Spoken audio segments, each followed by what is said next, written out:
The red-eye flight from Chicago to Seattle pushed back from the gate at 11:47 p.m. Seat 23B held a man most passengers wouldn't notice twice. Faded denim jacket. Work boots still carrying dust from a construction site.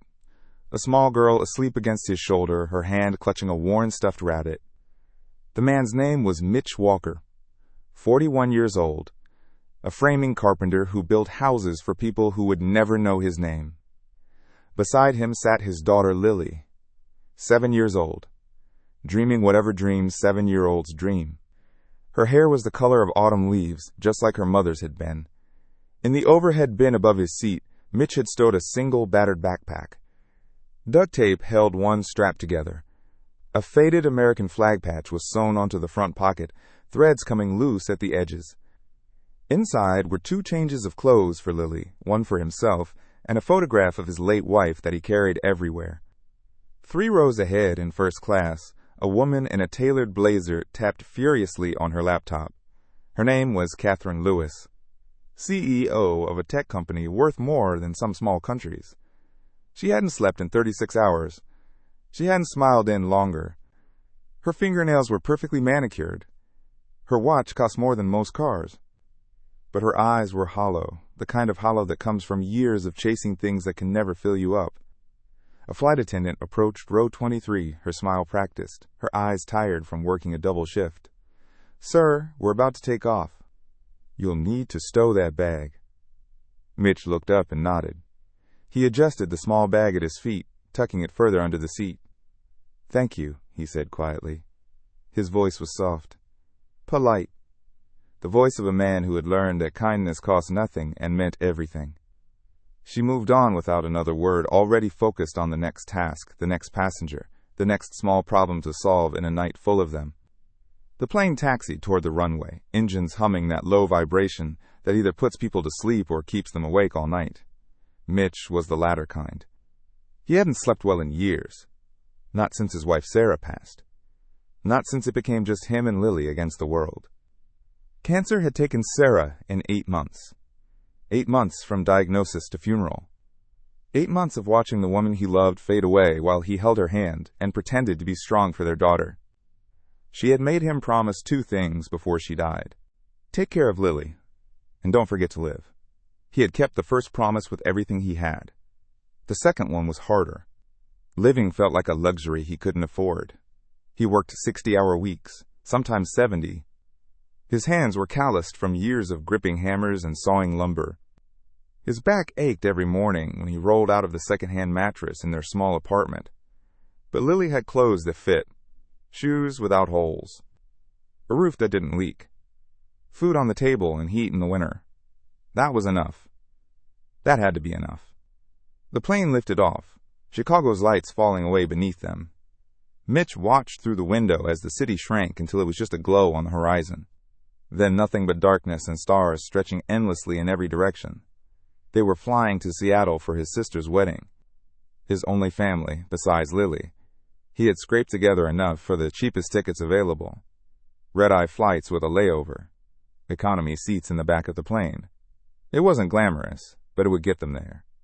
Lily stirred against him, her small body warm and trusting. "Daddy, are we flying yet?" "Yeah, baby. We're flying." She smiled without opening her eyes, that innocent smile that made everything worth it. "I like flying. It's like being a bird." He kissed the top of her head, breathing in the scent of the strawberry shampoo she insisted on using because it had been her mother's favorite. "Then close your eyes, little bird. We've got a long way to go." She settled back into sleep, her breathing slow and even. One small hand reached out and grabbed his finger, holding on even in her dreams. Mitch kept his hand on her shoulder. Protective. Always protective. That was his job now. His only job that mattered. In first class, Catherine Lewis closed her laptop with more force than necessary. The screen had been showing an email chain that made her want to scream. The deal was falling apart. 3 years of work. 18-hour days. Sacrifices she couldn't even count anymore. Missed holidays and canceled vacations. 2 divorces, both citing her obsession with work as the final straw. and now some bureaucrat in Washington was threatening to block the merger on antitrust grounds. She flagged down a flight attendant with an impatient wave. "I need a scotch." "Neat. Make it a double." The attendant nodded and hurried off, recognizing the type. High-powered. High maintenance. The kind of passenger who could make your life miserable with a single phone call to corporate. The scotch arrived in a crystal glass. Catherine drank half in one swallow, feeling the burns slide down her throat and settle in her empty stomach. She couldn't remember if she had eaten today. Probably not. Food was fuel, and she had been running on fumes for weeks. She stared out her window at the darkness below.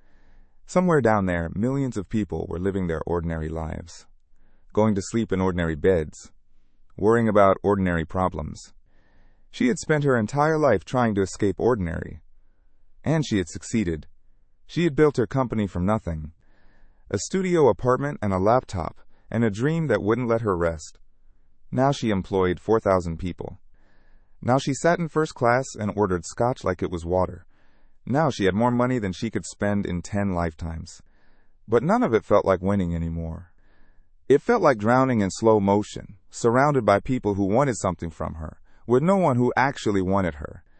An hour into the flight, turbulence hit. Not the gentle kind that rocks you like a cradle. The violent kind that makes your stomach drop and your hands grip the armrests until your knuckles turn white. The seatbelt sign dinged on. The captain's voice crackled over the intercom, trying to sound calm but not quite succeeding. "Folks, we're hitting some rough air. Please return to your seats and fasten your seatbelts. We should be through this shortly." Lily woke with a gasp, her eyes wide and frightened. The plane shuddered around them, overhead bins rattling, passengers murmuring in alarm. "Daddy?" "It's okay, sweetheart. Just some bumpy air. Like driving over potholes." The plane shook again, harder this time. A woman across the aisle let out a small scream. Somewhere behind them, a baby started crying. The lights flickered once, twice, then steadied. Lily pressed closer to Mitch, her small fingers digging into his arm. "I'm scared, Daddy." "I know, baby. But I've got you. Nothing's going to happen to you. I promise." He wrapped both arms around her, creating a shield with his body. His back to the aisle, his frame blocking her from whatever chaos might come. Whatever happened, she would be protected. That was the only thing that mattered. That had always been the only thing that mattered. The turbulence continued for 10 agonizing minutes. People prayed silently. People gripped armrests. People thought about all the things they had left unsaid to the people they loved. Then, gradually, it eased. The plane steadied. The captain came back on. "Looks like we're through the worst of it, folks. Should be smooth sailing from here." Passengers exhaled collectively. Nervous laughter rippled through the rows. The crisis had passed.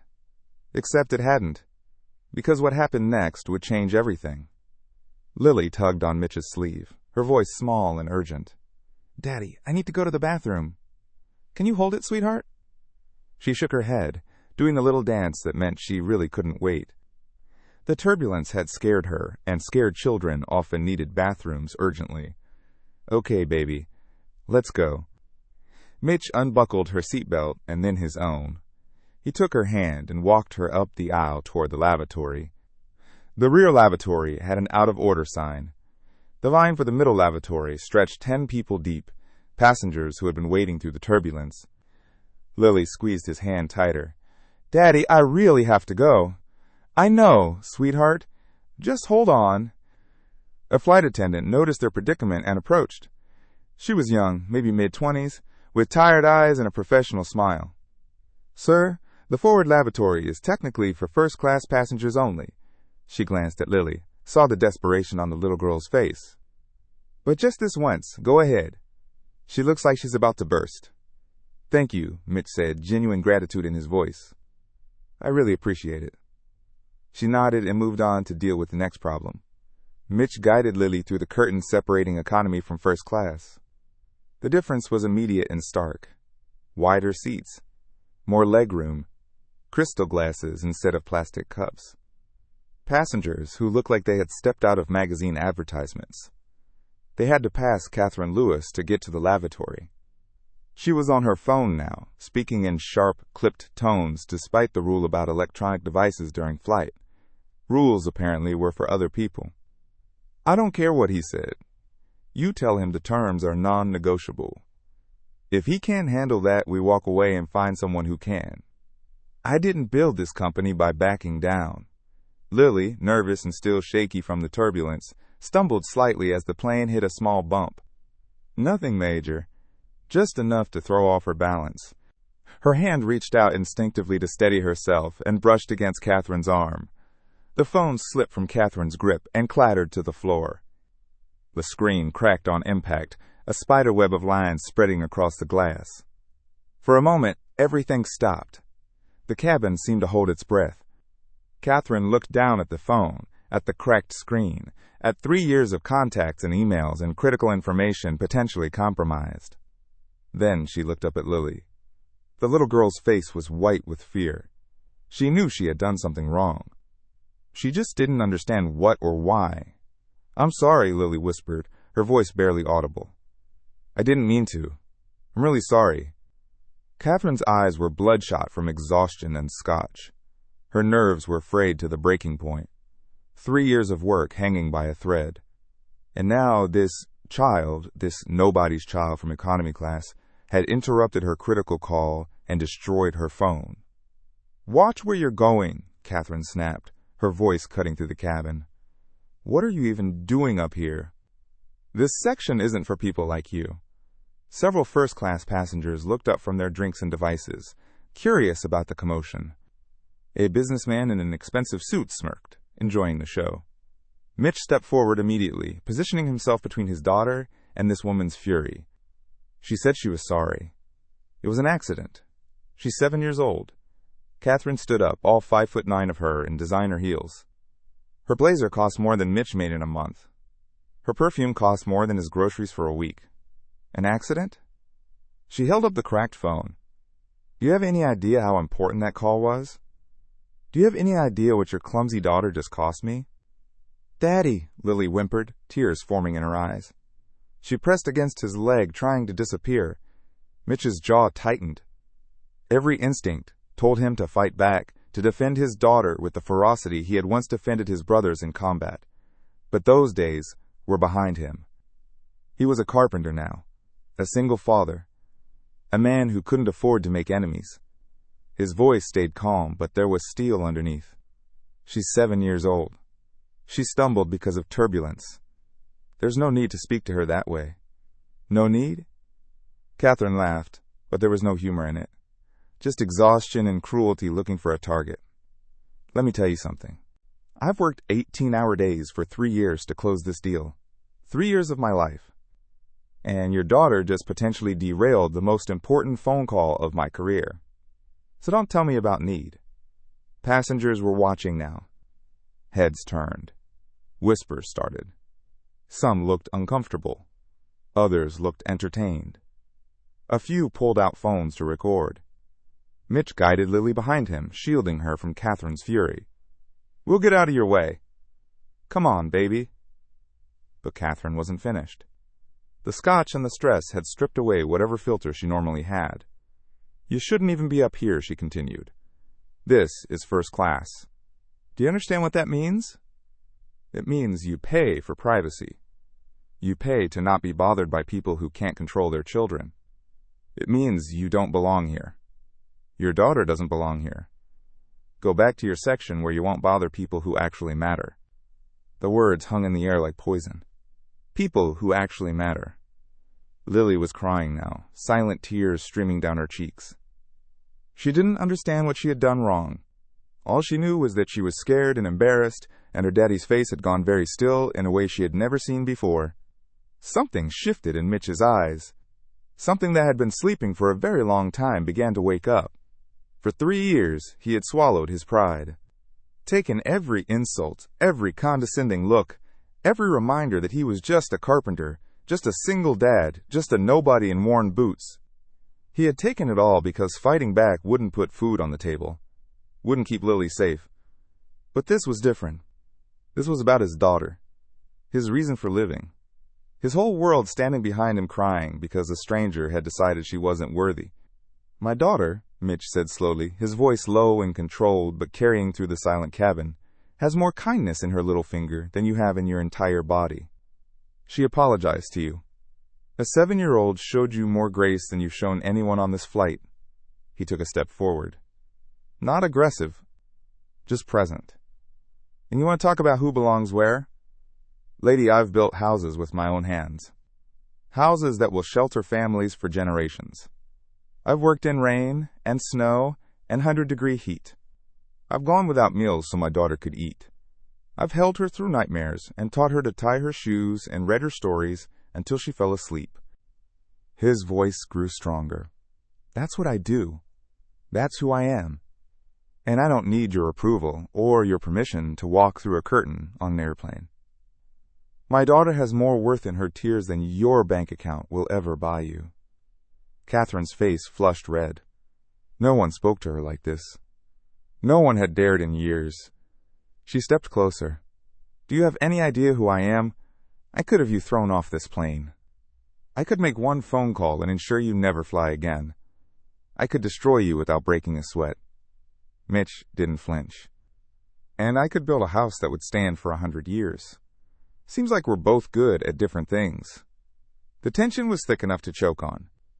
Then Lily did something unexpected. She stepped out from behind her father and looked up at Catherine. Her cheeks were wet with tears, but her voice was steady. "My mommy died." She said it simply, the way children say impossible things. "Daddy's all I have.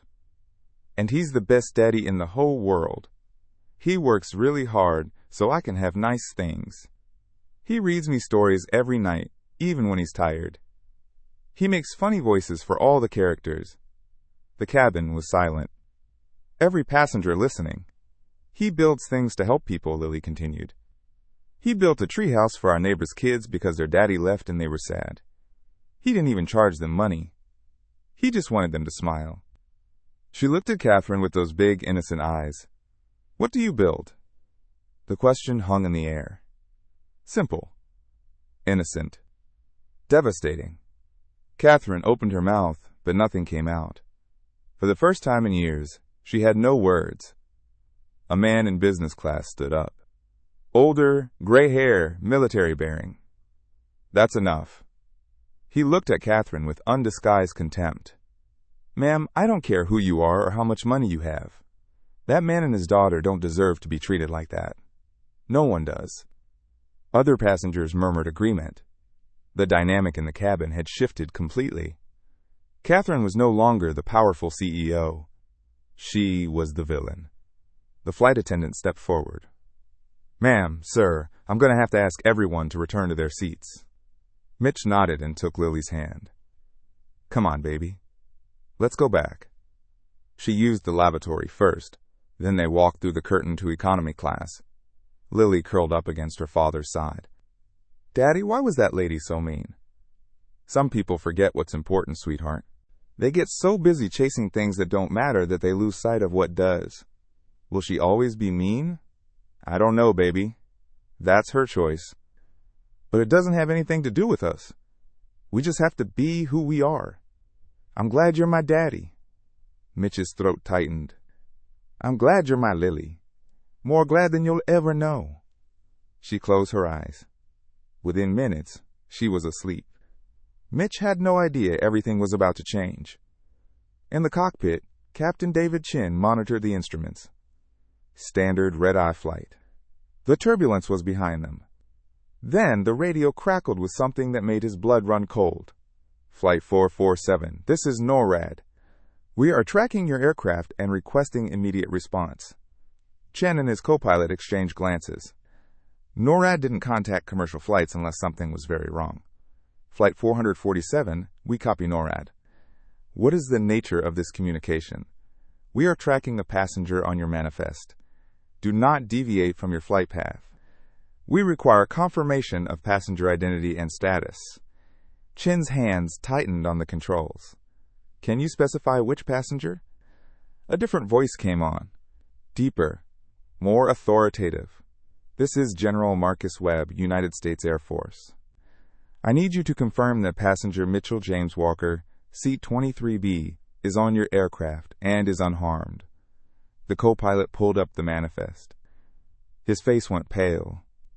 Captain, that's the guy from the incident in first class. The carpenter with the little girl. General, we confirm passenger Mitchell Walker is aboard. He is unharmed. There was a long silence. Then General Webb spoke again. Do not let anything happen to that man. Do you understand? Nothing happens to him or his daughter. Whatever they need, you provide it. Chen's curiosity was overwhelming. General, with respect, who is this passenger? Another pause. Then, quietly, almost reverently, the general said his call sign was Shadow 7. Special Operations. The best I ever worked with. He saved my son's life 8 years ago. Saved 6 other men. We thought he died doing it. His name is on a wall in Langley. And apparently he's been alive this whole time, raising a daughter, building houses. The senior flight attendant made her way to row 23B. Mr. Walker, the captain would like to speak with you. Mitch looked at Lily, still sleeping. I can't leave my daughter. Of course. She flagged down another attendant. Please watch over this young lady. Make sure she has everything she needs. Mitch followed her to the cockpit. Captain Chen handed him a headset. There's someone who wants to speak with you. Hello? Mitch? The voice was older now. Rougher. But Mitch would have recognized it anywhere. Is this some kind of joke? No joke, Shadow 7. This is General Marcus Webb. You might remember me as Lieutenant Webb, your spotter on the Kandahar operation. Mitch closed his eyes. 8 years. 8 years since he had heard that name. 8 years since he had buried that part of himself so deep he thought it would never surface. How did you find me? We never stopped looking. When you disappeared, we searched for years. Then tonight, we got a facial recognition hit from an airport camera. You're alive, Mitch. Why does NORAD care about a dead man? Because you're not dead. And because of what you did that night. One of the men you saved was my son Mitch. Ryan. You remember him? Mitch remembered. A young lieutenant shot twice in the chest, bleeding out in the rubble while enemy fire rained down. You carried him 2 miles through enemy territory, Webb continued. 3 bullets in your own chest. And you wouldn't stop. You got him to extraction. Got all 7 to safety. Then vanished. We found blood. So much blood. We found your gear. We thought you were gone. I couldn't stay, Mitch whispered. My wife was sick. Really sick. I had to be with her. I had to be Lily's father. Not Shadow 7. Not anymore. I understand. No one's asking you to come back. But my son is on your flight.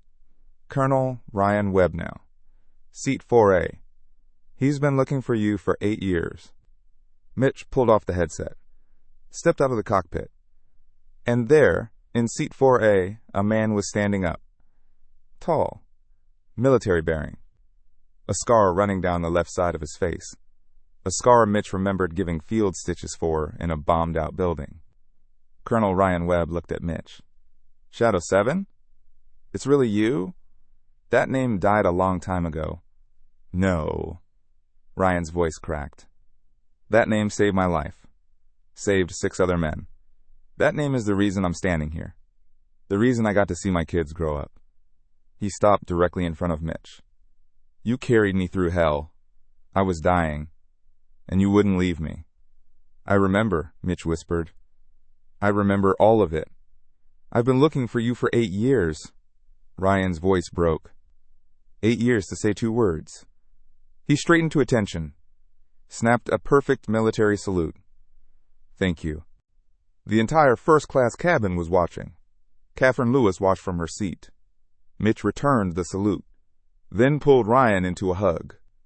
No one gets left behind, Mitch said quietly. That's still the rule. When they separated, Ryan wiped his eyes. My father's tracking this flight from NORAD. He's got half the Air Force on alert. Mitch almost laughed. That's a bit much for a carpenter. You're not a carpenter to us. You never were. Ryan's expression darkened. I heard there was an incident. A woman gave you trouble? She frightened my daughter. Said things no one should say to a child. Which woman? Mitch nodded toward Catherine's seat. She had heard everything. The powerful CEO now realized she had threatened the daughter of a man the military considered a legend. Ryan walked toward her. Ms. Lewis, I understand you had words with Mr. Walker's daughter. Catherine's composure cracked. I didn't know. I was stressed. That little girl is the daughter of the man who saved my life. A man awarded the Medal of Honor in absentia because we thought he died getting us home.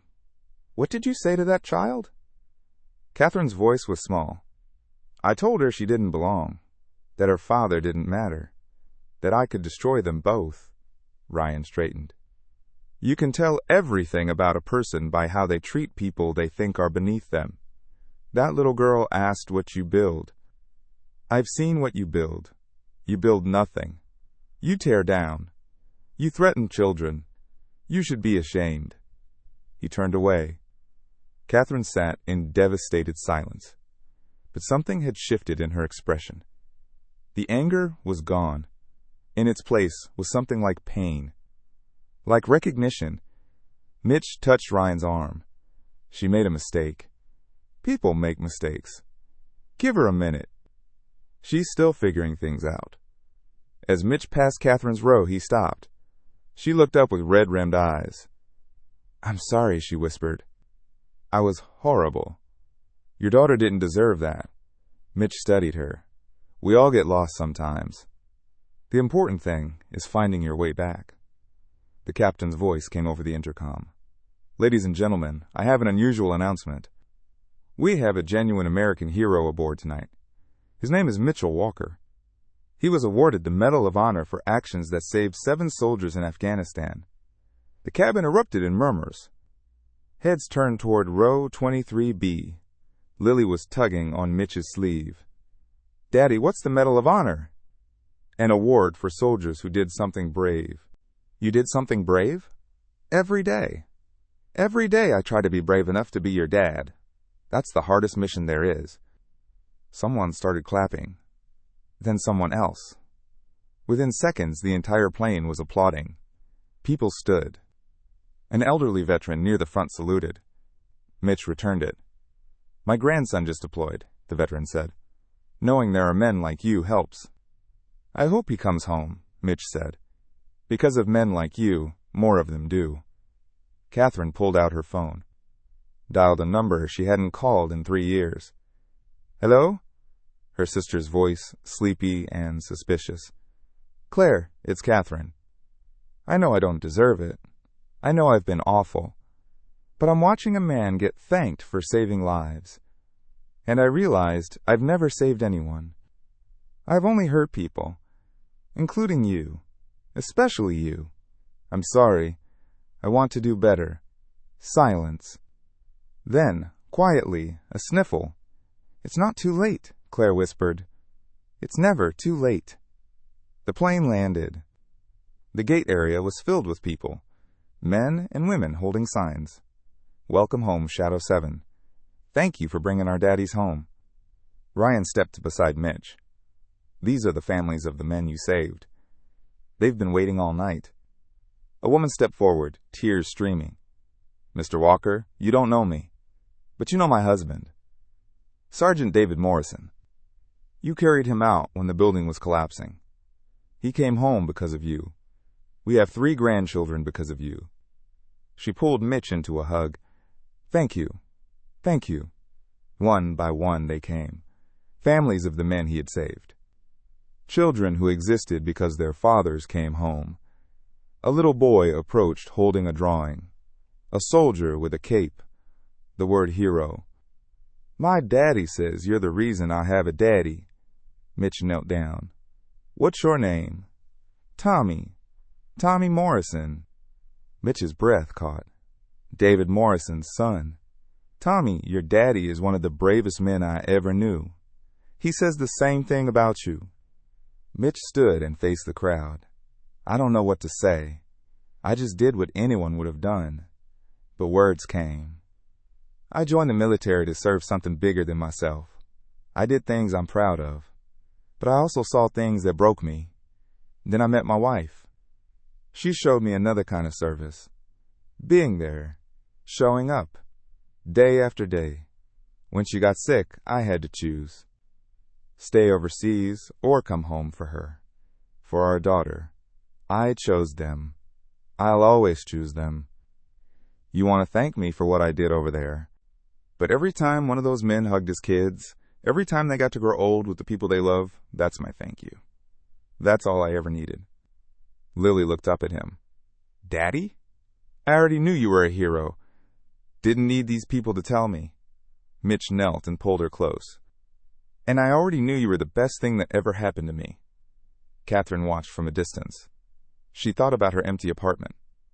Her failed marriages. Her estranged sister. The people she had stepped on to reach the top. And the little girl's question burning in her chest. What do you build? Lily broke away and ran back through the crowd. She stopped in front of Catherine. Are you going to be okay? Catherine knelt down. I think so. I'm going to try. Lily nodded. Good. Then she hugged her. A small girl hugging the woman who had been cruel to her. Offering forgiveness without being asked. Remember, Lily whispered. You can always rebuild. Catherine held her for a long moment. Then Lily pulled back, smiled, and ran to her father. Mitch took her hand. Nodded once at Catherine. Then they walked into the morning sunlight. 6 months later, Lily stood before her second-grade class. My daddy builds houses, she said. He wakes up early and comes home tired. His hands are rough, but every night he reads me a story. And every morning he makes me breakfast, even when he's really tired. She held up a photo, him in work clothes. Sawdust in his hair. Some people think heroes have to do big things. Fight bad guys. Save the world. But my mommy told me the biggest heroes are the ones who show up. Every day. Even when it's hard. Even when no one's watching. My daddy showed up for my mommy when she was sick. He shows up for me every single day. He showed up for people a long time ago when they needed him most. And he never talks about it. Never brags. Never asks for anything back. That's what a hero is. Someone who builds things. Families. Houses. Hope. Someone strong enough to be gentle. Someone who could be famous but chooses to be home for dinner instead. She smiled. That's my daddy. And I'm really lucky he's mine. That afternoon, Mitch picked her up. How was your day? Good. I told everyone about you. What did you say? Just the truth. He smiled, ruffled her hair, and started the engine. Just another ordinary day. And somewhere in that airport, a plaque had been quietly installed. It read, in honor of Mitch Walker, Shadow 7, who reminded us that true heroes don't fly first class. They just fly home to their daughters. Subscribe if you believe the greatest honor isn't found in medals or ceremonies, but in the quiet moments when a father holds his daughter's hand and chooses love over everything else.